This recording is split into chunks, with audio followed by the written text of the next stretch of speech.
Hi friends, మీకు తమిళ చూడగానే అర్థమై ఉంటుంది. డిగ్రీ 5th సెమిస్టర్లోని మన వెబ్ టెక్నాలజీ సబ్జెక్ట్ చెప్పుకోబోతున్నాం. బట్ మన వెబ్ టెక్నాలజీలోకి బ్రీఫ్గా వెళ్ళక ముందు ఒక ఇంటర్నెట్ కాన్సెప్ట్ అనేది తెలుసుకోవాలి. ఇంటర్నెట్ తెలిసినట్టయితే వెబ్ టెక్నాలజీ మనం నేర్చుకోవడానికి ఈజీగా ఉంటుంది. మనం టైం ఎక్కడ వేస్ట్ చేయకుండా డైరెక్ట్ టాపిక్లోకి వెళ్ళిపోదాము. మనం నార్మల్గా యూజ్ చేసే ఈ నెట్వర్క్ అనేది ఎలా యూజ్ అవుతుంది, అంటే ఎలా వర్క్ అవుతుంది అనేది ఒకసారి చిన్న వ్యూ చూద్దాము. అలా అయితే మీకు అర్థమవుతుంది ఇంటర్నెట్ ఎలా వర్క్ అవుతుందని.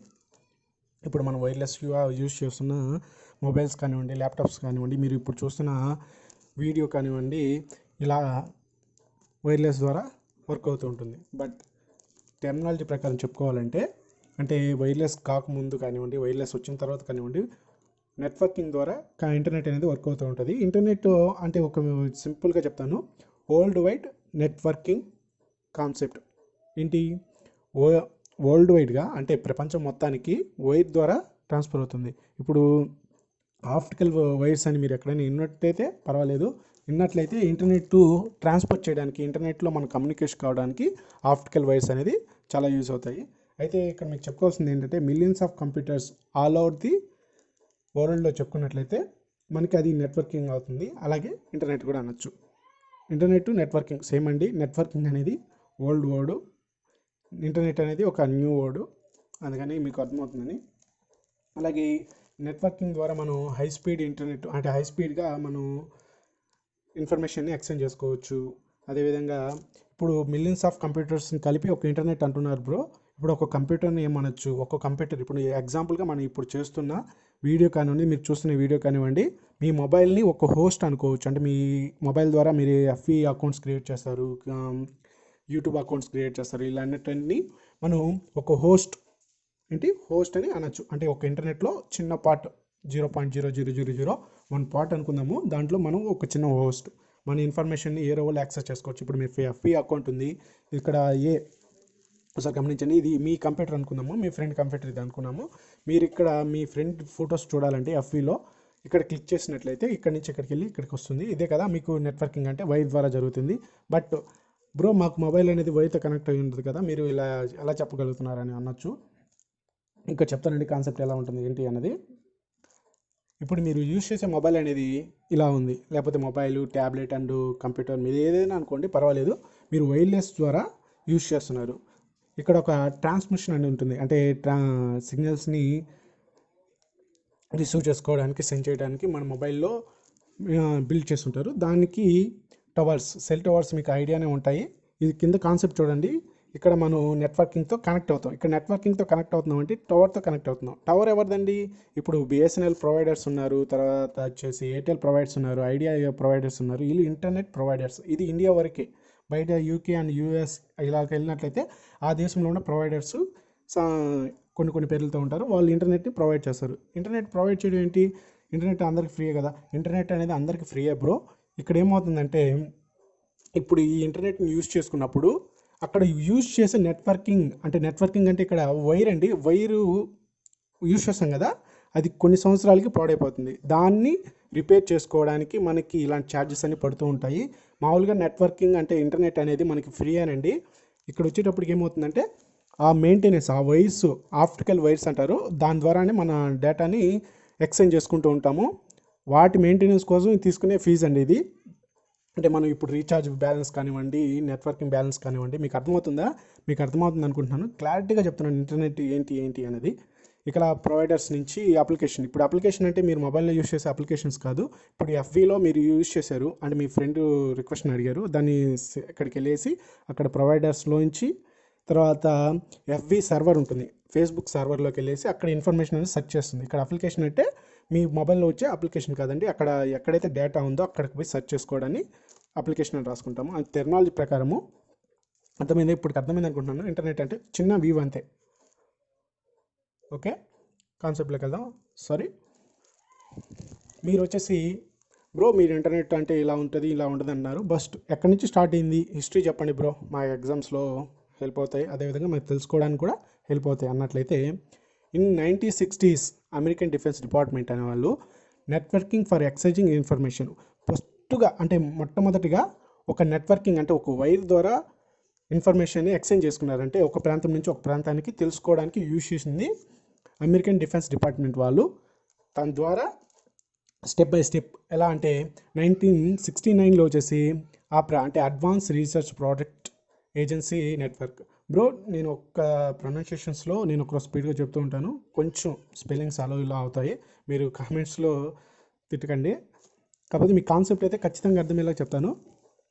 ఆర్పా ఆర్పా అంటే advance research project agents network. అంటే ఇప్పుడు ఇక్కడ వచ్చేటప్పటికి కొన్ని ప్రాంతాల వరకు నెట్వర్కింగ్ ద్వారా ఇన్ఫర్మేషన్ని ఎక్స్చేంజ్ చేసుకోవడం జరిగింది. బట్ ఇది 1969లోకి వచ్చేటప్పటికి ఆర్పా ఎవరు చేశారంటే అమెరికన్ డిఫెన్స్ డిపార్ట్మెంట్ వాళ్ళు ఈ ప్రాజెక్ట్ని చేపట్టి అన్ని ప్రాంతాలు అంటే వాళ్ళ కంట్రీ మొత్తానికి వాళ్ళకి ఇంపార్టెంట్ వార్లో యూజ్ చేయడానికి ఇన్ఫర్మేషన్ని ఎక్స్చేంజ్ చేసుకోవడానికి యూజ్ చేశారు. నెక్స్ట్ 1972 నేను ఇంటర్నెట్ ఎక్కడ స్టార్ట్ చేసినా కానీ మొదటిగా అంటే ఇంటర్నెట్ ఇంత సక్సెస్ అవ్వడానికి ఇంతలా పాపులర్ అవడానికి ఎక్కడ స్టార్ట్ చేసినా కానీ మొదటిగా కనబడేది ఈమెయిల్ అండి. ఈమెయిల్ ఖచ్చితంగా గుర్తుపెట్టుకోండి. Email sending and receive through internet ఏంటి ఎక్కడ స్టార్ట్ చేసినా కానీ మొదటిగా కనబడేది ఈమెయిల్. గుర్తుపెట్టుకోండి ఈ విషయము. ఇంటర్నెట్ ద్వారా మనం ఒక విషయాన్ని పంపించడం లేదా రిసీవ్ చేసుకోవడము ఎలా అవుతుంది, ఎలక్ట్రానిక్ మెయిల్ ద్వారా. మామూలుగా పూర్వకాలంలో చూసుకున్నట్లయితే before the internet and networking తర్వాత ముందు చూసుకున్నట్లయితే మనకి మెయిల్స్ అనేవి అంటే మెయిల్ అంటే ఉత్తరాలండి, మీరు తెలుగు మీడియం అయినట్లయితే ఉత్తరాల ద్వారా చేసుకున్నాము. కానీ ఇంటర్నెట్ వచ్చిన తర్వాత మనం ఈమెయిల్ ద్వారా చేసుకుంటాము. ఇప్పుడు జీమెయిల్ అనే కానీ యాహూ మెయిల్ కానివ్వండి ఏమైనా కానివ్వండి ఈ ఎలక్ట్రానిక్ మెయిల్సే. దీన్ని ఎలా యూజ్ చేసుకున్నారంటే ట్రాన్స్పోర్ట్ ప్రోటోకాల్స్ ద్వారా, అలాగే టెలికమ్యూనికేషన్ నెట్వర్క్ ద్వారా. ఇక్కడ మీరు ప్రతి దాంట్లో వచ్చేసి మీకు నెట్వర్క్ అనే వర్డ్ అని కనిపిస్తూ ఉంటుంది. అలాగే రిమోట్ లాగ్స్ అనేవి ఇవన్నీ ఫర్దర్గా వచ్చే టాపిక్స్లో మనం కవర్ చేద్దాము. గుర్తుపెట్టుకోండి, ఇది మీకు ఇంట్రడక్షన్ అంటే హిస్టరీ రాసేటప్పుడు క్వశ్చన్ వచ్చినప్పుడు రాసుకోవడానికి ఇది సరిపోతుంది. అలాగే 1979లో వచ్చేసి యూజ్ నెట్ అని యూజర్స్ నెట్వర్క్ అనేది ఏర్పాటు చేశారు. దీన్ని ఎందుకు ఏర్పాటు చేశారంటే స్టూడెంట్స్ అండ్ ప్రోగ్రామర్స్ ఎవరైనా ఉన్నట్లయితే న్యూస్ రీడర్స్ కానివ్వండి వీళ్ళందరికీ ఇది యూజ్ అయ్యేది. అంటే స్టార్టింగ్లో ఒక కాలేజ్ వర్క్ కానివ్వండి, ఒక ఏరియా వర్క్ కానివ్వండి, వాళ్ళ ఇన్ఫర్మేషన్ ఇప్పుడు ఒక న్యూస్ అనేది వచ్చింది, ఆ న్యూస్ని కొంతమంది పోస్ట్ చేసేవాళ్ళు నెట్వర్క్ ద్వారా. ఇక్కడ ఇలా ఇది జరిగిందని ఒక కంప్యూటర్ ద్వారా పోస్ట్ చేసేవాళ్ళు. దీన్ని యూజర్ నెట్ అని అంటున్నాం. తర్వాత వచ్చేసి 1980స్లో మనకి కంపెనీస్ అనేవి ఓన్గా ఇంటర్నెట్ నెట్వర్క్ని కన్స్ట్రక్ట్ చేసుకోవడం మొదలుపెట్టేశాయి. ఏంటి, ఇప్పుడు గూగుల్ ఉంది, గూగుల్ సంబంధించిన నెట్వర్కింగ్ సూపర్ కంప్యూటర్ అంటే ఒక సర్వర్ అనేది ఉంటుంది, దాని ద్వారా ఓన్గా తన సర్వర్ని పెట్టేసుకుంది. అంటే ఓన్గా నెట్వర్కింగ్ లైన్స్ అనేది ప్రొవైడ్ చేసేసుకుంది. మీకు అర్థమవుతుంది అనుకుంటున్నాను. ఓన్గా కంపెనీ అనేది ఒక నెట్వర్కింగ్ని ఏర్పాటు చేసుకోవడం. నెట్వర్కింగ్ అంటే ఏం లేదని ఇప్పుడే చెప్పానుగా, వైర్స్ని అందరికీ దేశవ్యాప్తంగా అంటే వరల్డ్ వైడ్గా వాళ్ళ నెట్వర్క్ని ఇవ్వడం అంటే ఇంటర్నెట్ని ప్రొవైడ్ చేయడం. నెక్స్ట్ వచ్చేసి ఇన్ 1983 ప్రోటోకాల్. ఈ ప్రోటోకాల్స్ ఈ వర్డ్స్ వస్తూ ఉంటాయి, మీరు ఎక్కడ ఫికర్ కాకండి, ఇక్కడ ఏం లేదు. టీఎస్పీ అంటే ట్రాన్స్మిషన్ కంట్రోల్ ప్రోటోకాల్. ఇక్కడ ట్రాన్స్మిషన్ అంటే ఏముంది, ఇప్పుడు కంప్యూటర్లో మనం లాంగ్వేజ్ అంటే ఒక మెసేజ్ పంపించాలంటే అది డైరెక్ట్ టెక్స్ట్ రూపంలో వెళ్ళిపోదండి, అది జీరోస్ అండ్ వన్స్ రూపంలోనే వెళ్తుంది. దాన్ని కంట్రోల్ చేసేది ఎవరు, ట్రాన్స్మిషన్ అనేది ట్రాన్స్లేట్ చేసి మనకు వర్డ్స్ రూపంలో చూపిస్తుంది. కానీ కంప్యూటర్లో జరిగేది మాత్రం జీరోస్ అండ్ వన్స్ ప్రోగ్రామింగ్ జరుగుతూ ఉంటుంది. అలాగే ఇంటర్నెట్ ప్రోటోకాల్ ఇది కూడా సేమ్ అదే లాంగ్వేజ్. ప్రోటోకాల్ అంటే ఇంటర్నెట్లో పంపించేదంతా సేమ్ మీనింగ్ ఉంటుంది. నెక్స్ట్ ఇన్ 1991 ఇక్కడ వచ్చేటప్పటికి ఇంటర్నెట్ని ప్రైవేటైజేషన్ చేశారు. ఎవరు చేశారంటే నేషనల్ సైన్స్ ఫౌండేషన్ వాళ్ళు ఇంటర్నెట్ని యూజింగ్ని ఇప్పుడు ఇంటర్నెట్ యూజ్ చేస్తున్నారు కదా, ఇది ప్రైవేటైజేషన్ చేశారు. ఎలాగా, నెట్వర్కింగ్ యాక్సెస్ పాయింట్. ఇక్కడ నెట్వర్కింగ్ యాక్సెస్ పాయింట్ వచ్చేసి ప్రతి దేశానికి ఉంటుందండి. మీరు గూగుల్లోకి వెళ్ళేసి నెట్వర్కింగ్ యాక్సెస్ పాయింట్ అని కొట్టినట్లయితే, ఇండియా అని కొట్టినట్లయితే మీకు ఇంటర్నెట్ అనేది అంటే ఆల్ ఓవర్ ది వరల్డ్ నుంచి మనకి ఎలాగా ఇంటర్నెట్ అనేది ఇండియాలోకి ఎంటర్ అవుతుంది. అంటే కొచ్చి దగ్గర ఒక నెట్వర్కింగ్ యాక్సెస్ పాయింట్ ఉంది, అలాగే కోల్కతా దగ్గర ఒక పాయింట్ ఉంది. అలాగే ఇంటర్నెట్ అనేది మనకి యాక్సెస్ పాయింట్ల ద్వారా దేశంలో నుంచి బయట నుంచి ఇన్ఫర్మేషన్ లోపల నుంచి ఇన్ఫర్మేషన్ బయటికి వెళ్తుంది. వైర్లెస్ జరుగుతుంది కదా బ్రో అంటారు, బట్ 100%లో వచ్చేసి 85% వరకు మనకి వైర్ ద్వారా నెట్వర్కింగ్ ద్వారానే జరుగుతుంది. ఇంకా మిగతాది అంటావా శాటిలైట్ ద్వారా, అలాగే కొన్ని ఇప్పుడు టవర్స్ ద్వారా జరుగుతుంది, అలాగా శాటిలైట్ ద్వారా కొన్ని జరుగుతాయి. వాటిని మనం పట్టించుకోలేదు. ఇది అండి హిస్టరీ. మీకు ఏమైనా డౌట్స్ ఉన్నట్లయితే ఖచ్చితంగా అడగండి. నోట్స్ ఏమైనా కావాలనుకున్నట్లయితే కింద కామెంట్ చేయండి, నోట్స్ ప్రొవైడ్ చేయడానికి ట్రై చేస్తాను. అదేవిధంగా మణికృష్ణ క్యాంపస్ని ఫస్ట్ టైం ఎవరైనా విజిట్ చేసినట్లయితే మన ఛానల్ని సబ్స్క్రైబ్ చేసుకోండి. అదేవిధంగా మీ ఫ్రెండ్స్కి ఈ వీడియో షేర్ చేసి మీ ఇన్ఫర్మేషన్, అలాగే మీకు ఎగ్జామ్కి దగ్గర పడుతుంది కాబట్టి ఈ వీడియో మీకు చాలా యూజ్ అవుతుంది. ఈ వీడియో చూసేసి మీరు పోస్ట్ యూనిట్ సంబంధించిన ఎలాంటి క్వశ్చన్ అయినా వచ్చినట్లయితే మీరు రాయొచ్చు. నేను ఇంపార్టెంట్ క్వశ్చన్స్ని ఎక్స్ప్లెయిన్ చేస్తున్నాను. అంటే రిపీటెడ్గా వస్తున్నా, అంటే 5 మార్క్స్ అండ్ 10 మార్క్స్ అండ్ క్వశ్చన్స్లో రిపీట్గా వస్తున్న క్వశ్చన్స్ నేను చెప్తూ ఉన్నాను, అంటే ఎక్స్ప్లెయిన్ చేస్తున్నాను. మీకు అర్థం అవ్వాలి. అంటే మీరు బట్టి చదివేస్తే మీరు రాయలేదు, ఎగ్జామ్స్లో మర్చిపోతారు. నేను మన ఓన్ లాంగ్వేజ్లో మీకు అర్థమయ్యేలా చెప్తున్నాను. మణికృష్ణ క్యాంపస్ని సబ్స్క్రైబ్ చేసి మీ ఫ్రెండ్స్కి వీడియోస్ని లైక్ చేసి షేర్ చేసేసేయండి. టాపిక్లోకి వెళ్ళిపోదాము. ఇక నెక్స్ట్ వచ్చే టాపిక్ ఏంటి? టూల్స్. అసలు tools of networking use work అవ్వడానికి టూల్స్ ఏంటి బ్రో? నెట్వర్కింగ్ వర్క్ అవ్వడానికి టూల్స్ ఏమున్నాయి? ఇప్పుడు ఇంతకుముందే చెప్పాను డబ్ల్యూడబ్ల్యూ అనేది, ఇక్కడ 2 క్వశ్చన్స్ అండి, గుర్తుపెట్టుకోండి. టూల్స్ ఆఫ్ నెట్వర్కింగ్కి అలాగే డబ్ల్యూడబ్ల్యూ అని 5 మార్క్స్లో కానీ అడిగినట్లయితే మనకి ఈ క్వశ్చన్ రాసేసుకోవచ్చు, ఈ side headings రాసేసుకోవచ్చు. డబ్ల్యూడబ్ల్యూని Tom Berners-Lee in 1989లో కనిపెట్టడం జరిగింది. ఇది మీకు తెలిసే ఉంటుంది. డబ్ల్యూడబ్ల్యూ అంటే వరల్డ్ వైడ్ వెబ్, అంతేనా? డబ్ల్యూడబ్ల్యూ అంటే వరల్డ్ వైడ్ వెబ్. నేను చాలా ఈజీగానే ఎక్స్ప్లెయిన్ చేస్తాను, మీరు ఎక్కడ ఫిగర్ కాకుండా చూడండి. మనం ఎక్కడ ఏది స్టార్ట్ చేసినా మొదటగా మనకు కనబడేది ఏంటంటే ఈమెయిల్ ద్వారా మనం ఇన్స్టెంట్లీ ఇంటర్నెట్ ద్వారా మెసేజెస్ని సెండ్ చేయడము లేదా రిసీవ్ చేసుకోవడం జరుగుతుంది. The one of the best way of the development of internet. అంటే ఇంటర్నెట్ డెవలప్ అవ్వడానికి మొట్టమొదటి కారణం ఏంటంటే ఈమెయిల్. ఎందుకంటే ఇన్ఫర్మేషన్ని మనం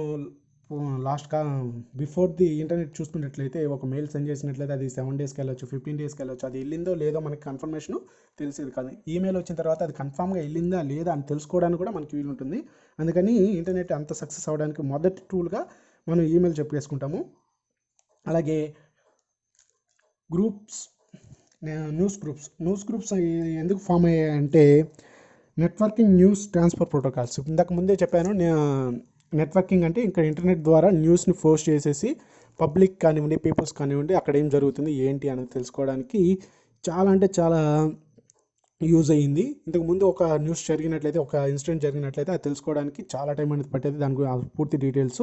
కానీ ఇంటర్నెట్ వచ్చిన తర్వాత దాన్ని ప్రతి ఒక్క విషయాన్ని మన ఇంటర్నెట్లో ప్రొవైడ్ చేస్తుంటారు. దాన్ని మనం ఎక్కడి నుంచైనా యాక్సెస్ చేసి చూసుకోవడానికి వీలుగా ఉంటుంది. కాబట్టి ఇక్కడ ఇంటర్నెట్ సక్సెస్ అవ్వడానికి కానివ్వండి, వర్క్ అవ్వడానికి కానివ్వండి, ఇది చాలా యూజ్ అవుతుంది. అలాగే పీటీపీ అంటే ఫైల్ ట్రాన్స్ఫర్ ప్రోటోకాల్. తర్వాత నెక్స్ట్ వచ్చేసి ఇప్పుడు ఆఫీస్ పరంగా కానివ్వండి, ఒక ఇండస్ట్రీ పరంగా కానివ్వండి, ఒక ఫైల్స్ అనేవి మనం ఫిజికల్గా పెట్టుకుంటాం. ఏమైనా డ్యామేజ్ అయినట్లయితే మనం మళ్ళీ రికవర్ చేసుకోవడానికి కుదరదు. కానీ బై నెట్వర్కింగ్ ద్వారా మనం ఫైల్ ట్రాన్స్ఫర్ చేసుకుంటూ ఉన్నట్లయితే, ఇప్పుడు మన దగ్గర ఒక ఫైల్ అనేది, మన కంప్యూటర్ అనేది క్రాష్ అయింది అనుకుందాము, ఆ ఫైల్ అనేది మన సర్వర్లో ఉంది అన్నట్లయితే మనకి యూజే కదా. ఇది ఎలా జరుగుతుందంటే ఫైల్ ట్రాన్స్ఫర్ ద్వారా జరుగుతుంది. మళ్ళీ మన డేటాని వేరే దగ్గర నుంచి కానివ్వండి, మన ఫ్రెండ్స్ దగ్గర నుంచి కానివ్వండి, కంపెనీ సర్వర్స్ నుంచి కానివ్వండి తీసుకోవచ్చు. అలాగే టెలినెట్ అంటే ఇది మామూలుగా చెప్పుకున్నట్టుకి ప్రోటోకాల్ ఆల్మోస్ట్ యూజర్స్ని ఐడెంటిఫై చేయడానికి. డబ్ల్యూడబ్ల్యూ ఇంతకుముందే చెప్పాను. డబ్ల్యూడబ్ల్యూ అంటే వరల్డ్ వైడ్ వెబ్.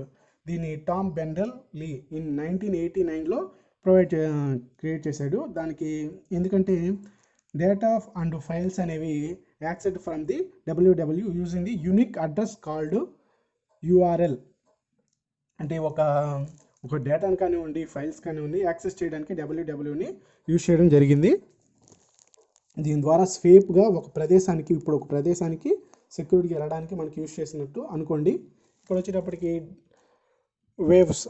వేవ్స్ అంటే WAIS అంటే వైడ్ ఏరియా ఇన్ఫర్మేషన్ సర్వర్. ఇది ఏం చేస్తుందంటే ఒక సర్వర్లోకి ఇన్ఫర్మేషన్ పంపించడం కానివ్వండి, అక్కడున్న ఇన్ఫర్మేషన్ని సెర్చ్ చేయడానికి యూజ్ అయ్యే టూల్ అండి ఇది సర్వర్లో. దీన్ని మీకు నోట్స్ కావాలంటే కింద ప్రొవైడ్ చేస్తాను, మీరు కామెంట్ చేయండి. Wide area information server. దీంట్లోకి ఇన్పుట్ మనం ఇవ్వడానికి కానివ్వండి, మనం సెర్చ్ చేసుకోవడానికి యూజ్ అవుతుంది. తర్వాత వచ్చేసి టెలినెట్. ఇంతకుముందు ఎక్స్ప్లెయిన్ చేస్తూ మర్చిపోయాను. ఇది వచ్చేసి టెలినెట్ ఇక్కడ ఏమవుతుందంటే యూజర్స్కి ఒక ప్లాట్ఫామ్ అయిపోయింది. అంటే యూజర్స్కి యూనిక్గా ప్రొవైడ్ చేయడానికి. ఇప్పుడు మనం యూజ్ చేస్తున్న టెలికమ్యూనికేషన్ అంటే మా ఎయిర్టెల్, ఐడియా, ఇలాగ బిఎస్ఎన్ఎల్ ఇవన్నీ ఉన్నారు కదా, వీళ్ళు ఒక రిమోట్ కంప్యూటర్ ద్వారా ఒక యూజర్ యొక్క డేటాని వాళ్ళు ఖచ్చితంగా యూజర్ అండ్ లాగిన్స్ ద్వారా వాళ్ళు మెయింటైన్ చేస్తారు సెక్యూర్గా. అలాగే ప్రోటోకాల్స్ అనేది పాస్వర్డ్స్ ఇలాగా పెట్టేసి మన ఇంటర్నెట్లో సెక్యూర్గా ఉండడానికి ఈ టెలినెట్ అనేది చాలా యూజ్ అయిందండి. ఇది గుర్తుపెట్టుకోవాలి. టూల్స్ అంటున్నాను, యూజెస్ కూడా చెప్తున్నాను. యూజెస్ చెప్తే మీకు గుర్తుంటుందనే ఉద్దేశంతోనే టెలినెట్ అనేది ద్వారా కూడా ఇంటర్నెట్ వర్క్ అవుతూ ఉంది. అంటే సెక్యూర్గా ఉంది కాబట్టి ఎక్కువ మంది యూజ్ చేయడానికి ప్రయత్నిస్తున్నారు, అలా అర్థం చేసుకోవాలి.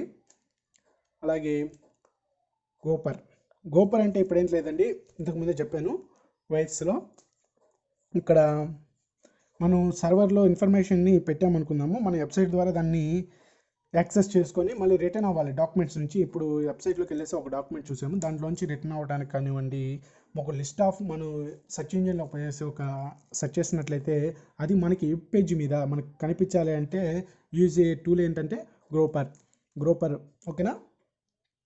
Next software agents. ఇది మొట్టమొదటిగా చెప్పుకోవాల్సిన టాపిక్ అండి. ఎలాంటి ప్రోగ్రామ్స్ కానివ్వండి, న్యూస్ గ్రూప్స్ కానివ్వండి, వ్యాప్స్ టెలినెట్ కానివ్వండి, గ్రోపర్ కానివ్వండి, వీళ్ళందరికీ వర్క్ అవ్వాలి అంటే సాఫ్ట్వేర్ ఏజెంట్స్ ఉండాలండి. వీళ్ళు సాఫ్ట్వేర్లోని, ఇప్పుడు సాఫ్ట్వేర్ అంటేనే ప్రోగ్రామింగ్ ఏజెంట్స్ అంటే ఎవరండి? సాఫ్ట్వేర్స్ వచ్చేసి ఇన్ఫర్మేషన్ని అక్కడ ప్రొవైడ్ చేయడము, తర్వాత మెయింటైన్ చేయడము, ఏమన్నా బగ్స్ ఏమైనా ఉన్నట్లయితే, ఎర్రర్స్ ఏమైనా ఉన్నట్లయితే వాటిని రిమూవ్ చేయడము, ఇలాంటివన్నీ వర్క్ చేస్తూ ఉండాలి. దీన్ని మెయిన్ పాయింట్గా రాసుకోవచ్చు. దీనికి సంబంధించి నోట్స్ కావాలంటే నేను ప్రొవైడ్ చేస్తాను, చూసుకోండి. నెక్స్ట్ క్వశ్చన్ వచ్చేసి ఇది 5 మార్క్స్లోనూ రావచ్చు, 10 మార్క్స్లోనూ రావచ్చు. బట్ నేను ఎక్స్ప్లెయిన్ చేస్తున్నాను ఇంటర్నెట్ అనే కాన్సెప్ట్ అనేది, అడ్వాంటేజ్ అనేది. ఎక్కడ తీసినా కానివ్వండి, మీరు ఎక్కడి నుంచి స్టార్ట్ చేసినా ఈమెయిల్తోనే స్టార్ట్ చేయాలి. ఎందుకంటే ఈమెయిల్ అస్సలు మీరు వదులుకోలేని కాన్సెప్ట్ అండి. మిమ్మల్ని మీరు వదిలేద్దామన్నా కానివ్వండి, మిమ్మల్ని వదలదు. ఇంటర్నెట్ అంటే ఈమెయిల్కి రిలేటివ్గానే ఉంటుంది. ఎక్కడ స్టార్ట్ చేసినా నేను ఇంతకుముందే చెప్పాను, ఈమెయిల్ అంటే ఎక్కడి నుంచైనా ఎప్పుడైనా మన ఎలక్ట్రానిక్ ద్వారా చేసుకోవడం. దీనికి ఒక యూనిక్ ఐడి ఉంటుంది. దాంట్లో యూజర్ నేము, డొమైన్ నేము, .com ఏదో సంథింగ్ ఉంటుంది. దాన్ని మీరు నోట్స్ ప్రొవైడ్ చేస్తాను కదా, దాంట్లో చూసుకోండి. నేను పది చెప్పలేను. అలాగే ఇంటర్నెట్ ద్వారా అడ్వాంటేజ్ ఏంటంటే డౌన్లోడింగ్ ఫెసిలిటీ. ఎందుకంటే ఒక డాక్యుమెంట్ని లేదా ఒక ఫైల్ని ఒక ప్రాంతానికి పంపించినప్పుడు, లేదా ఒక ప్రదేశం నుంచి ఒక కంపెనీకి పంపించినట్లయితే ఆ కంపెనీ ఆ డాక్యుమెంట్స్ని డౌన్లోడ్ చూడడానికైతే కొన్ని కంప్యూటర్స్ అలో చేస్తాయి. కానీ అంతకుముందు చెప్తున్నాను, భవిష్యత్తులో కాదు, బిఫోర్ది చెప్తున్నాను. ఇంటర్నెట్ స్టార్టింగ్లో ఉన్నప్పుడు కొంచెం తక్కువగా ఉండేది డౌన్లోడింగ్ ఆప్షన్ అనేది, కొన్ని కంప్యూటర్స్ వరకే ఉండేది. అలా అన్ని కంప్యూటర్స్కి వచ్చాయి కాబట్టి ఇప్పుడు ఎక్కువ మంది కంప్యూటర్స్ని యూజ్ చేయడానికి ఎక్కువ ప్రిఫర్ చేస్తున్నారు. ఒక ఇన్ఫర్మేషన్ మనం డౌన్లోడ్ చేసేసుకుని ఒక ఆఫ్లైన్గా మనం యూజ్ చేసేవాళ్ళని కూడా ఇంటర్నెట్ అడ్వాంటేజ్గా చెప్పుకోవచ్చు. అలాగే ఇంటర్నెట్ ద్వారా మనం చాట్ చేసుకోవచ్చు. ఆన్ ది టైం ఇన్స్టెంట్లీ మనం ఒకరితో ఒకరు కమ్యూనికేట్ అవుతూ ఉంటాం. ఇలాగా టెక్స్ట్ ద్వారా కానివ్వండి, ఆడియో ద్వారా కానివ్వండి, వీడియో ద్వారా కానివ్వండి, ఇమేజ్ ద్వారా కానివ్వండి, ఆల్ ఆఫ్ దిస్. దీంతో మనం ఎక్కువ టైం అనేది ఆన్లైన్ ద్వారా చాటింగ్ ద్వారా కూడా ఇంటర్నెట్కి ఒక అడ్వాంటేజ్గా చెప్పుకోవచ్చు.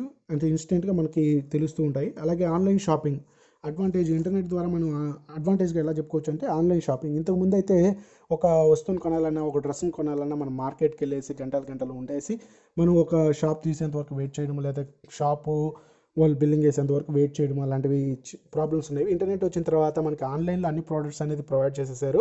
మనకి క్యాష్ ఆన్ డెలివరీ పెట్టేసుకుంటాం, లేదా ఆన్లైన్లో అమౌంట్ అడిగితే ఆన్లైన్లో పే చేసేసుకుంటాము. ఇది ఆన్లైన్ అడ్వాంటేజ్. అలాగే ఆన్లైన్ బ్యాంకింగ్. ఇంతకుముందు చూసినట్లయితే నేను చెప్తూ ఉంటాను, మీకు అర్థమైపోతుంటుంది నేను నెక్స్ట్ పాయింట్ ఏం చెప్పుకొస్తున్నాను. ఆన్లైన్ బ్యాంకింగ్ అంటే ఇంతకుముందు బ్యాంక్ వెళ్ళేసి ఒక అమౌంట్ని ఒక ఫామ్ ఫిల్అప్ చేసేసి అమౌంట్ డిపాజిట్ చేయడం కానివ్వండి, ఒక ఫామ్ ఫిల్అప్ చేసేసి విత్డ్రాల్ చేయడం కానీ జరుగుతుంది. బట్ ఇప్పుడు వచ్చేటప్పటికి మన ఏటీఎం కార్డ్స్ వచ్చేస్తున్నాయి కదా, అది ఆన్లైన్ బ్యాంకింగ్ కిందకే వస్తుంది. ఏటీఎం కార్డ్స్ కానివ్వండి, లేకపోతే యూపీఐ ఇలాంటివన్నీ కూడా ఆన్లైన్ కిందకే వస్తాయి. మేము ఇదంతా రాసుకోవచ్చా బ్రో అంటే నోట్స్ ఇస్తాను. నోట్స్లో మీరు చూసుకున్నట్లయితే, మీరు కామెంట్ చేసినట్లయితే దాన్ని రిఫర్ చేసుకుంటూ కొన్ని వర్డ్స్ అనేది మీరు యాడ్ చేసేసుకోవచ్చు ఓన్గా.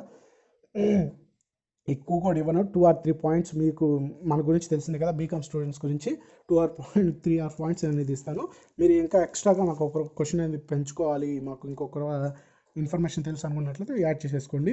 అలాగే ఆన్లైన్ టికెటింగ్, ఇంతకుముందు మూవీస్ కానివ్వండి, తిరుమలకి వెళ్ళినట్లయితే టికెట్స్ అంటే స్పెషల్ దర్శనానికి కానివ్వండి, టికెట్స్ కొనాలంటే లైన్లో క్యూలో నిలబడాల్సి ఉంటుంది. బట్ ఇప్పుడు వచ్చేటప్పటికి ఆన్లైన్లో ప్రొవైడ్ చేస్తున్నారు. భలే ఎగ్జాంపుల్గా చెప్తున్నాను, మీరు ఇది ఫిక్స్ అవ్వద్దు.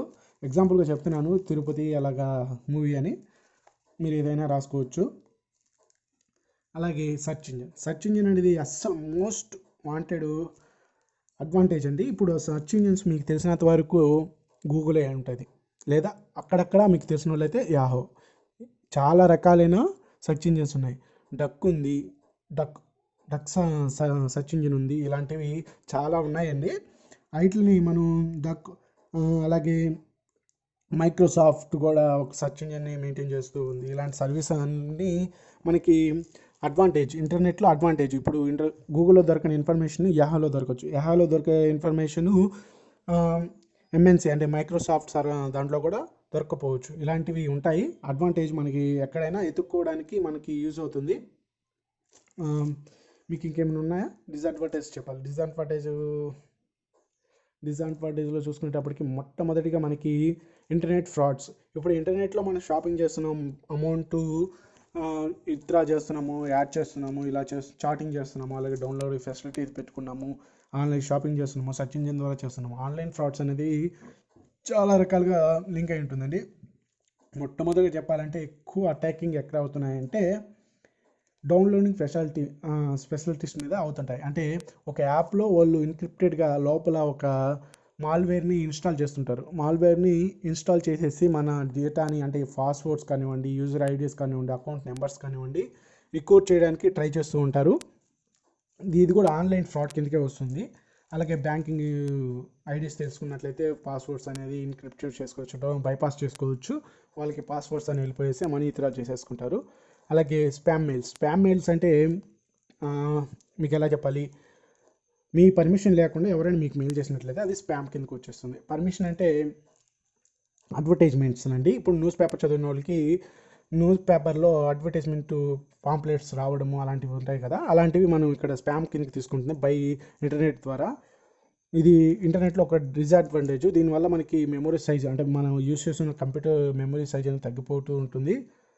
అలాగే వర్కింగ్ పర్ఫార్మెన్స్ కూడా మన కంప్యూటర్కి తగ్గుతూ ఉంటుంది. ఇంటర్నెట్లో కూడా కొంచెం లోడింగ్ ప్రాబ్లం అనేది వస్తుంది ఎక్కువ, ఎందుకంటే ఈ స్పామ్ మెయిల్స్ అనేది ఎక్కువ అవడం వల్ల. అలాగే అడిక్షన్ టు ఇంటర్నెట్ వచ్చిన తర్వాత యూజ్ ఎక్కువ అయిపోయినట్లయితే అడిక్షన్ అయిపోతుంది. ఇంటర్నెట్ అడిక్షన్కి ఒక చిన్న ఎగ్జాంపుల్ చెప్తాను, ఎందుకంటే అందరికీ జనరల్లీ మనకు అందరికీ తెలిసిందే. పబ్జీ వచ్చిన తర్వాత అందరూ మ్యాక్సిమం మొబైల్స్లోనే ఎక్కువ మార్నింగ్ టు ఈవినింగ్ నైట్ కూడా ఆడుతూనే ఉంటున్నారు. దీన్ని ఎడిక్షన్గా చెప్పుకోవచ్చు. లేకపోతే ఒక మూవీస్ చూడడం కానివ్వండి, ఒక లిమిట్ వరకు చేసినట్లయితే పర్వాలేదు. ఇంటర్నెట్ లేకపోయినట్లయితే అస్సలు ఉండలేని వాళ్ళు కూడా ఉన్నారు. దీన్ని ఎడిక్షన్గా చెప్పుకోవచ్చు, ఒక డిసడ్వాంటేజ్గా. ఇంటర్నెట్ ద్వారా ఇంకే పని కూడా చేయలేరు వాళ్ళు. డెనైల్ ఆఫ్ సర్వీసెస్, ప్రొనౌన్సియేషన్లో ఏం తప్పున్నా పర్వాలేదు, మీరు ఒకసారి దోస్ ఆపరేటర్స్ మీరు బాగా వినుంటారు. దోస్ అనే ఒక ఆపరేటర్ కూడా ఉంది. దీనివల్ల మనకి యూస్ ఏంటి, ఇది వచ్చేసి ఇంటర్ప్రెషన్ అండి. ఇంటర్ప్రెషన్ అంటే మనం ఇప్పుడు ఆన్లైన్ ద్వారా ఒక ట్రాన్సాక్షన్స్ చేస్తున్నాము లేదా ఇన్ఫర్మేషన్ ఎక్స్చేంజ్ చేసుకుంటున్నాము అన్నట్లయితే ఇది దోస్ అనే సర్వీస్ని డెనైల్ ఆఫ్ సర్వీసెస్ని యూస్ చేసుకుంటాం. ఇది వచ్చేసి ఒక వే ఆఫ్ కోడింగ్ ద్వారా మనకి ఎన్క్రిప్టెడ్గా లోపల అంటే జీరోస్లోనే ఒక ఎన్క్రిప్టెడ్గా వస్తుంది. దీన్ని మనం మామూలుగా క్రాక్ చేయడం అయితే కుదరదు. దీన్ని ఒక కంప్యూటర్ చేసుకున్నట్లయితే దోస్ ద్వారా మనం ఇన్ఫర్మేషన్ని చాలా జాగ్రత్తగా అనేది ఎక్స్చేంజ్ చేసుకోవచ్చు. అయితే దీన్ని ఎక్కువగా ఆన్లైన్ అటాకింగ్ ఉంటాయి కదా, హ్యాకింగ్ కానివ్వండి, వాటి నుంచి కాపాడుకోవడానికి కంప్యూటర్స్ అంటే బ్యాంక్స్ వాళ్ళు కానివ్వండి, గవర్నమెంట్ ఆర్గనైజేషన్స్ కానివ్వండి, క్రెడిట్ కార్డ్ పేమెంట్స్లలో దీన్ని బాగా యూజ్ చేస్తారు. ఇలాంటి కాపాడుకోవడానికి వాళ్ళ ఇన్ఫర్మేషన్ని. దీన్ని దోస్ అనే ఆప్షన్ని మనం యూజ్ చేసుకుంటూ ఉంటాము. కాకపోతే దీంట్లో చిన్న అడ్వాంటేజ్ ఉంది. దీని గురించి తెలిసిన వాళ్ళు దీన్ని మిస్యూజ్ చేస్తారు. దానికని ఇది అడ్వాంటేజ్, అలాగే డిసడ్వాంటేజ్ కూడా చెప్పుకోవచ్చు. డిసడ్వాంటేజ్ కూడా ఇదే అవుతుంది, అడ్వాంటేజ్ కూడా ఇదే అవుతుంది. మాల్వేర్ మాల్వేర్ అటాక్స్ ఇంతకుముందే చెప్పాను. మనం ఆన్లైన్ ద్వారా ఒక అప్లికేషన్ ద్వారా వాళ్ళు ఎన్క్రిప్టెడ్గా ఒక సాఫ్ట్వేర్ని ప్రిపేర్ చేసేసుకొని మన ఇన్ఫర్మేషన్ని మనకు తెలియకుండా ఒక ప్రాంతం నుంచి ఎవరైతే అటాకర్ ఉన్నారో వాళ్ళకి ప్రొవైడ్ చేయడానికి మాల్వేర్స్. ఇక్కడ మాల్వేర్స్ అంటే ఓన్లీ అటాకింగ్ అని ఉండవండి, యాడ్స్ అటాకింగ్ ఉంటుంది. యాడ్స్ ద్వారా వాళ్ళకి ఏం అటాకింగ్ వస్తుంది బ్రో అనొచ్చు. ఇప్పుడు వాళ్ళు కొన్ని లాగిన్స్ అన్నీ ఉంటాయండి, యాడ్ ప్రొవైడర్స్ ఉంటారు. ఇంతమందికి మా యాడ్స్ని మీరు చూపించగలిగితే, మీరు కొన్ని యాప్స్ని ఎగ్జాంపుల్ చెప్తున్నాను, కొంచెం టైం ఎక్కువైనా మీకు అర్థం అవ్వాలని. ఇప్పుడు కొన్ని యాప్స్ని మనం ఇన్స్టాల్ చేసినట్లయితే మనకి మన ప్రమేయం లేకుండానే ఆ యాప్స్ని ఇన్స్టాల్ చేసిన తర్వాత ఒక 2-3 మినిట్స్ యూస్ చేసిన తర్వాత మనకి యాడ్స్ అనేది రావడం మొదలైపోతాయి. మన పైన మన స్క్రీన్ మీద కానివ్వండి, లేకపోతే మన పాపప్ మెసేజ్లు కానివ్వండి రావడం మొదలైపోతాయి. అప్పుడు మీకు అర్థమైపోతుంది మాల్వేర్ అటాక్స్ అనేది పడిపోయింది మన మొబైల్లో. ఆ అప్లికేషన్ మనం అన్ఇన్స్టాల్ చేసుకోవాలి, లేకపోతే మనీ పే చేసుకోవడం కానివ్వండి, ఇలాంటివి చిన్నవి ఉంటాయి. అంటే ప్రైమ్ అకౌంట్స్ అంటారు. ఇలాంటివి వాళ్ళకి మనీ పే చేసినట్లయితే మనకి ఆ అప్లికేషన్కి సంబంధించి యాడ్స్ కానీ ఏమీ రావు. బట్ మీరు మేజర్గా చెప్పాలి కాబట్టి చెప్తున్నాను. మాల్వేర్స్ చాలా రకాలు ఉన్నాయి. ఆ టాపిక్ వచ్చినప్పుడు నేను ఎక్స్ప్లెయిన్ చేస్తాను. ఈ వీడియోలో మీకు ఎక్కడైనా డౌట్ వచ్చినట్లయితే ఖచ్చితంగా కామెంట్ చేయండి. నా ఎక్స్ప్లెనేషన్ నచ్చినట్లయితే ఖచ్చితంగా మీకు ఒక్క క్షణమైనా మీరు మాకు తెలియని ఇన్ఫర్మేషన్ చెప్పారు అనుకున్నట్లయితే ఖచ్చితంగా సబ్స్క్రైబ్ చేసుకొని ఇలాంటి వీడియోస్ అనేది డైలీ వస్తాయి. యూనిట్ బై యూనిట్ చేస్తాను. ఎందుకంటే నేను ఆన్ ది వే ఇప్పుడు నోట్స్ తీసాను, ప్రిపేర్ చేశాను, వీడియో చేసేస్తున్నాను, అంతేను. అలాగే వెబ్ టెక్నాలజీ ఇది ఒక 5 మార్క్స్ క్వశ్చన్ అండి. 5 మార్క్స్ అండ్ అప్పుడప్పుడు అంటే రేర్గా 10 మార్క్స్లో అడుగుతూ ఉంటాడు. ఇంటర్నెట్లో వెబ్ టెక్నాలజీ గురించి తెలుసుకోవాలి. ఇక్కడి నుంచి స్టార్ట్ చేద్దాము. వెబ్ టెక్నాలజీ ఏంటి అన్నది. ఇప్పటివరకు ఇంటర్నెట్ అనేది దాని యూజు, దాని డిసడ్వాంటేజెస్, దాని గురించి తెలుసుకున్నాం. ఇప్పుడు వచ్చేటప్పటికి వెబ్ టెక్నాలజీ అని చెప్పేస్తాను. వెబ్సైట్ అనేది ఇంటర్ప్రిటేషన్ అంటే ఇంటర్నెట్, మనం వచ్చిన ఇంటర్నెట్ ద్వారా మనం ఇంటర్నెట్ ద్వారా కనెక్ట్ అవుతున్నాం కదా, ఏమైనా ఇన్ఫర్మేషన్ వచ్చినట్లయితే వెబ్సైట్ ద్వారా చూస్తూ ఉంటాము. అలాగే వెబ్ బ్రౌజర్ అంటే వెబ్ బ్రౌజర్ మన నెంబర్ ఆఫ్ వెబ్సైట్స్ని చూసుకోవడానికి, దాన్ని మెయింటైన్ చేసుకోవడానికి. ఇప్పుడు గూగుల్ వెబ్సైట్ ఉంది. వెబ్సైట్లో మనకి గూగుల్ క్రోమ్ బ్రౌజర్ ఉంది. దాంట్లో నెంబర్ ఆఫ్ వెబ్సైట్స్ ఉంటాయి. డిఫాల్ట్గా ఓల్డ్ వెబ్సైట్సే ఉంటాయి. దానికి యూజ్ అయ్యేది ఏంటంటే వెబ్ బ్రౌజర్. యూఆర్ఎల్ అంటే నార్మల్ లాంగ్వేజ్ చెప్తాను. యూనిక్ రిక్వైర్మెంట్ లొకేటర్ అంటారు. కానీ టెక్నాలజీ ప్రకారం వచ్చేటప్పటికి యూనిఫామ్ రిసోర్స్ లొకేటర్ అంటాము. ఇది వచ్చేసి ఒక www.google.com అనేది ఎలా ఉంటుందో అది యూనిఫామ్ రిసోర్స్ లొకేటర్. అలాగే Amazon.com అని కానివ్వండి, ఇవన్నీ యూఆర్ఎల్స్. దీనికి సంబంధించి నోట్స్ అనేది ఇచ్చేస్తాను. మీకు తెలిసిన వర్డ్సే కాబట్టి ఒకసారి చదువుకుంటే సరిపోతుంది. HTML అంటే ఏం లేదండి. HTML అంటే ఒక ప్రోగ్రామ్ ద్వారా ఒక వెబ్సైట్ని ప్రిపేర్ చేయడం. ఇప్పుడు వెబ్సైట్ అన్నాం కదా, ఇక్కడ మొదటగా ఆ వెబ్సైట్ని ప్రిపేర్ చేయడానికి HTML కోడ్స్ని యూజ్ చేసుకుంటాము. ఇది చాలా అంటే చాలా యూజ్ అవుతుంది. దీని ద్వారా మనం ఎలాంటి అద్భుతమైన వెబ్సైట్స్ క్రియేట్ చేసుకోవచ్చు, ఒక కెరియర్గా మార్చుకోవచ్చు, చాలా అనేది ఉంటుంది. అలాగే TCP/IPM ఇంతకుముందే చెప్పాను. ఏంటి? ట్రాన్స్మిషన్ కంట్రోల్ ప్రోటోకాల్ అని ఇంటర్నెట్ ప్రోటోకాల్. ఇది వచ్చేసి మనం ఒక ఇన్ఫర్మేషన్ని 0s and 1s పంపించినప్పుడు ఇంటర్నెట్ ద్వారా మనం నెంబర్స్ ద్వారానే పంపిస్తాము. మీకు తెలుసు కదా, 0s and 1s అంతే. ఇంకా అంతకుమించి మనకి ఆల్ఫాబెట్స్ కానివ్వండి, ఇమేజెస్ కానివ్వండి అలా పోవు. 0s and 1s ద్వారా ఒక డేటా అనేది ఒక ప్రదేశానికి వెళ్తుంది. ఒక వెబ్సైట్ నుంచి ఇంకొక వెబ్సైట్కి, లేదా మన ఒక యూజర్ నుంచి ఒక యూజర్కి వెళ్తూ ఉంటుంది. దీనికి సంబంధించిన నోట్స్ కూడా చాలా సింపుల్గా అనేది ఎక్స్ప్లెయిన్ చేస్తున్నాను, మీరు చూసుకోవచ్చు. Hypertext transmission protocol. ఏంటి? Hypertext transmission protocol.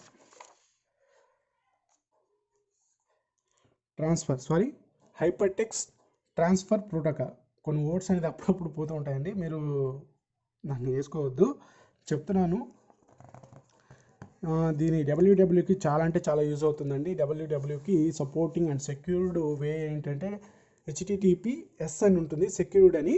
ఇది HTTP అంటే hyper text transfer protocol, S అంటే సెక్యూర్డ్ అని వస్తుంది. ఇది మీరు మామూలుగా వెబ్సైట్ ఓపెన్ చేసినట్లయితే HTTPS అని ఉన్నట్లయితే మనకి అది జెన్యూన్ అయిన వెబ్సైట్ అండి. తర్వాత వచ్చేసి వెబ్ సర్వర్స్ వచ్చేసి ఏముంటాయి, మనకి సంబంధించిన ఇన్ఫర్మేషన్, అలాగే వీడియోస్, ఆడియోస్ అన్ని కంటెంట్ అన్నింటినీ అక్కడ మెన్షన్ చేస్తుంటుంది. ఎలా మెన్షన్ చేస్తుంటుంది, మీరు గూగుల్ సంబంధించిన వాళ్ళైతే గూగుల్కి సంబంధించిన ఒక్కొక్క కేటగిరీ ఉంటుంది. Entertainment and social media and ఇలాగా ఒక్కొక్క కేటగిరీలో ఏ ఇన్ఫర్మేషన్ ఎక్కడ ఉంచాలో అక్కడ ఆర్గనైజ్ చేసుకుంటుంది సర్వరు. మనకి ఏం కావాలన్నా యూజర్కి ఏమన్నా డేటా కావాలనుకున్నట్లయితే అక్కడ వేసి సెర్చ్ చేసుకునేసి ఆ వెబ్ సర్వర్ నుంచి మనం యాక్సెస్ చేసుకోవచ్చు. ఇది వెబ్ టెక్నాలజీ అండి. వెబ్ టెక్నాలజీ మీరు ఒక్కసారి చదివినా సరిపోతుంది, అంటే చదివితే సరిపోతుంది, అందుకని ఎక్స్ప్లెనేషన్కి ఎక్కువ టైం తీసుకోలేదు. మిగతా క్వశ్చన్స్ అనేవి 12 మార్క్స్లోనూ అలాగే వస్తూ ఉంటాయి, పెద్ద పెద్ద క్వశ్చన్స్ అనేవి. ఇది చాలా తక్కువ రేర్గా వస్తుంది కాబట్టి నేను దీంట్లో 7 పాయింట్స్ అని చెప్పడం జరుగుతుంది. బట్ తక్కువ అంచనా అయితే వేయద్దు, కానీ నేను చెప్పాలి కాబట్టి నేను ఖచ్చితంగా చెప్తున్నాను. దీనికి సంబంధించిన నోట్స్ ఏమైనా కావాలంటే ఖచ్చితంగా కింద కామెంట్లో అడగండి. ఈ వీడియో మీకు నచ్చినట్లయితే ఎక్కడైనా ఒక పాయింట్లో బ్రో మాకు తెలియని పాయింట్ మీరు ఒక చెప్పారు అన్నట్లయితే ఖచ్చితంగా మీరు సబ్స్క్రైబ్ చేసుకోండి, ఎందుకంటే మాకు ఒక అప్రిషియేషను. అలాగే ఒక లైక్ చేసినట్లయితే మాకు నెక్స్ట్ వీడియో అంటే నెక్స్ట్ యూనిట్ చేయడానికి కానివ్వండి, నెక్స్ట్ టాపిక్ మీకు ఏ విషయమైనా కావాలంటే ఏ టాపిక్ మీద వీడియో కావాలన్నా ప్రొవైడ్ చేయడానికి మాకు ఇంట్రెస్ట్ వస్తుంది. ఒక లైక్ చేసేసి మీ ఫ్రెండ్స్కి షేర్ చేయండి. ఈ వీడియోలో మీకు ఇంతే. మీకు ఏమైనా అర్థం కానట్లయితే ఖచ్చితంగా కామెంట్ చేయండి, ప్రొవైడ్ చేయడానికి కానివ్వండి, అర్థమయ్యేలాగా చెప్పడానికి కానివ్వండి మేము ట్రై చేస్తాము. ఈ వీడియోలో అంతే. జై హింద్.